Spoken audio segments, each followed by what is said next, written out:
Julia Montes and Enrique Hill, quick but exclusive interview sa aking programa. Unang tanong, paano nga ba napapayag ni Enrique Hill si Julia Montes na maging kadate niya sa Star Magic Ball last September 7, 2013? Lend me your ears, guys. This is the answer. Actually, medyo last minute nga lang last minute lang. Pero at least yung importante, magkasama kami ngayon. Ang importante, magkasama kami ngayon. Hashtag Julia Enrique, magkasama ngayon. Inalam ko din, syempre, di ba? Slight chismosa kasi ako. Kung dapat ba, kasama nilang dalawa si Enchong D na lalakad sa red carpet. Maging, ano ba? Kasi siya yung mahabang kwento kung paano niya ako in-invite, pero ayun. Aray ko! Ay, may kurutan. Hindi. Ayun nga. Yun na nasabi ko, ayun nga. Ayun. Narinig niyo ba yon? May kurutang naganap, di ba? Ano kaya yun? Bakit kaya sila nagkukurutan?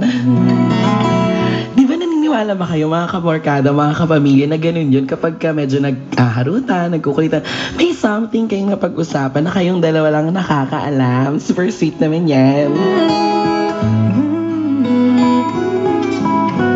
Ang tanong na susunod, lend me your ears, guys. Nagkakamabutihan na ba kayong dalawa ni Julia Montes? Yan ang tanong ko kay Enrique at ito ang sagot niya. Oo naman. Okay naman kami. Okay naman. Friendship. Okay kami. Yeah. I mean, since before, siguro mas okay kami. Mas comfortable kami sa isa't isa Yeah, ngayon. And yeah. ay, mas lalo naging close compared before. So, ayun. Mas naglulukuhan kami ngayon. Mas naglulukuhan kami. Ibig sabihin, mas komportable kami ngayon. Kaya mas okay yun.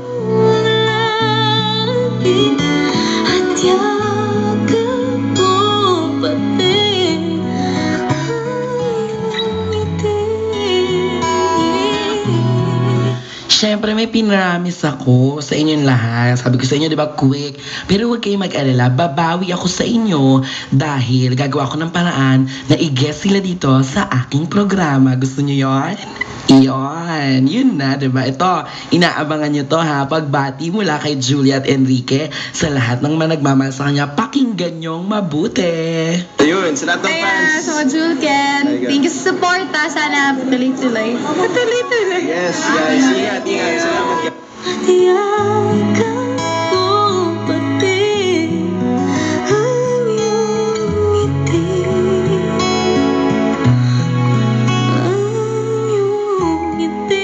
Oh, di ba? Hindi ko kayo nakalimutan, mga friends, mga kamorkada, mga kapamilya. Sinabi ko talaga, alam mo, sabi sa akin, ipabati nyo naman po ang mga Julkens kay Julia and Enrique. O, di ba, narinig nyo naman live na binati po. Actually, hindi live kasi tape na to. Narinig nyo naman po, pero ginawa ko po talagang very best ko para kayo po ay batiin nila. I think I deserve mabuhay ka. Thank you for being granted. Thank you for granting my